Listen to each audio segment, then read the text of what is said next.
বিসমিল্লাহির রহমানির রহিম। আসসালামু আলাইকুম। কেমন আছেন আপনারা সবাই? আলহামদুলিল্লাহ আমি ভালো আছি। আজকে আপনাদের মাঝে আমি আসি আচারি বেগুন। তো যা যা লাগবে, বেগুন এভাবে আমি কেটে নিয়েছি। আপনারা চাইলে গোল করেও কেটে নিতে পারেন, এভাবে নিতে পারেন। আমি এভাবে কেটে নিয়েছি। লাগবে তেঁতুলের কাঠ, তেঁতুলটাকে গুলিয়ে নিয়েছি। তার সাথে লাগবে চিনি পরিমাণ মতন। আমি আস্ত পাঁচফোড়ন দিব না, আমি এটাকে তেলে তারপরে এটা গুঁড়ো করে নিয়েছি। পাঁচফোড়ন ফাঁকি লাগবে, আর মশলা লাগবে মরিচের গুঁড়ো, পরিমাণ মতন লবণ, হলুদ গুঁড়ো মাখানোর জন্য, রসুন কুচি। আমি এখানে পেঁয়াজ ব্যবহার করব না, এখানে রসুন কুচি ব্যবহার হবে, একটু আদা রসুন বাটা, ধনিয়া গুঁড়ো আর তেজপাতা। আর লাগবে কারি পাতা। এটা দিয়ে আজকে আমি রান্না করব। এটা আপনারা সুপার শপে পেয়ে যাবেন। এই কারি পাতাটা আমাদের বাড়িতে ছিল, সেজন্য আমি এখান থেকে এটা নিয়ে আসছি পাতাটা। এটা দিয়ে আজকে আমি রান্না করব। আর লাগবে সরিষার তেল। সরিষার তেল দিয়ে রান্না করবো, সাদা তেল না, সরিষার তেল দিয়ে রান্না করব। তাহলে চলুন আমরা মূল রান্না চলে যাই। আমি চুলায় কড়াইটা দিয়ে দিয়েছি। এখন আমি এটার মধ্যে সরিষার তেল দিয়ে দিব। বিসমিল্লাহির রহমানির রহিম। পরিমাণ মতন সরিষার তেল। এটা সরিষার তেলে ভালো হয় রান্নাটা, আপনার সরিষার তেলে করবেন। এটা সয়াবিন তেল দিলে ভালো হবে না রান্নাটা, যেটা আচার একটা ফ্লেভার আসার জন্য আপনার সরিষার তেলটাই লাগে। আমি মিডিয়াম করে দিলাম আগুনের আঁচটা। এর মধ্যে আমি বেগুনটা ভেজে নেব। এখন আমি হলুদের গুঁড়ো আর সামান্য পরিমাণে লবণ দিয়ে এভাবে মাখিয়ে নিচ্ছি। যে মাখিয়ে নিয়ে এখন আমি এটাকে হালকা করে ভেজে নেব। এখন আমি তেলে দিয়ে দিচ্ছি। বিসমিল্লাহির রহমানির রহিম।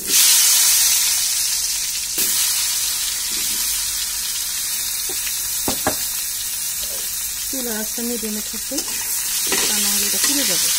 এখানে আমি দুটা নিয়ে নিয়েছি বেগুন। আপনারা চাইলে বেশিও নিতে পারেন। আমি দুটো নিয়ে নিয়েছি। হালকা ভেজে নেব, এভাবে ভেজে নেব।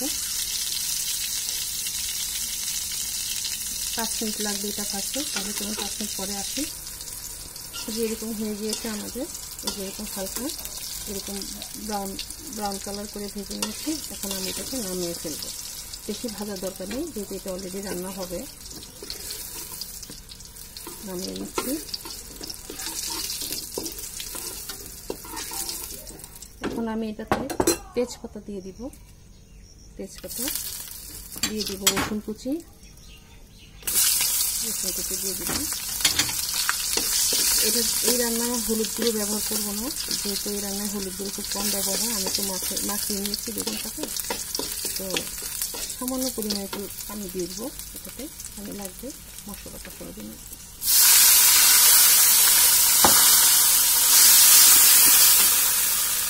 এখন দিয়ে দিব কারি পাতা।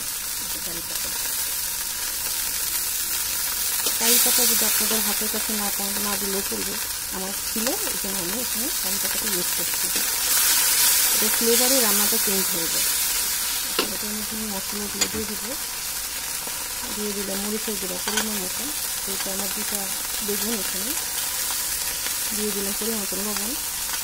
আদা চামচ করে দিয়ে দিব আদা রসুন বাটা, আর দিব ধনিয়া গুঁড়া।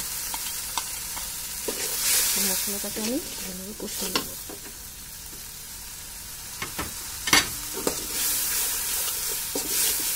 পেঁয়াজ করে জিরাটাও দিতে পারেন। এটার মধ্যে আমি জিরা ব্যবহার করবো না, আর গরম মশলা ব্যবহার করবো না। আপনারা চাইলে গরম মশলা দিতে পারেন। গরম মশলাটা না দিলে ভালো হয়, যেটা আমি এখানে পাঁচফোড়ন ব্যবহার করি। আচারি বেগুন যেহেতু এটা, এখন আমি এর মধ্যে বেগুন ভাজাগুলো দিয়ে দিচ্ছি। ভাজাগুলো দিয়ে দিলাম।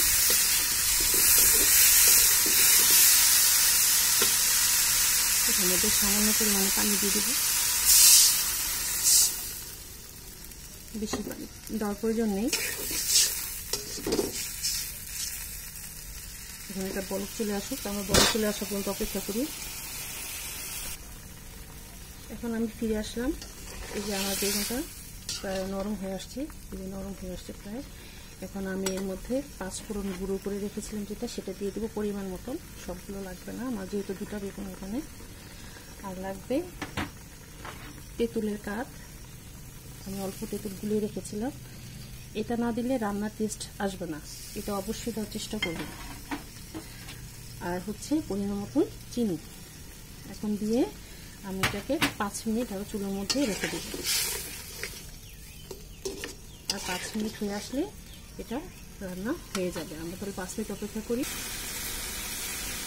এই যে তেল বের হয়ে আসছে, বেগুন রান্নাটা কমপ্লিট।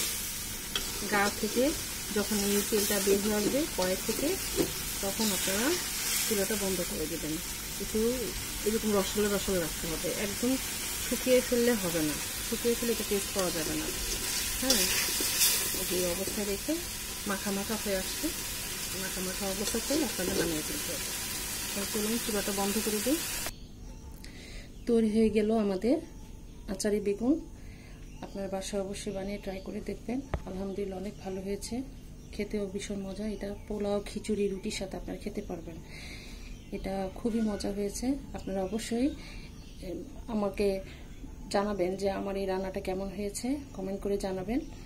আর বেশি বেশি করে লাইক শেয়ার করে দিবেন। আপনারা যে যেখানে আছেন ভালো থাকেন, সুস্থ থাকেন, আমার জন্য দোয়া করবেন। আল্লাহ।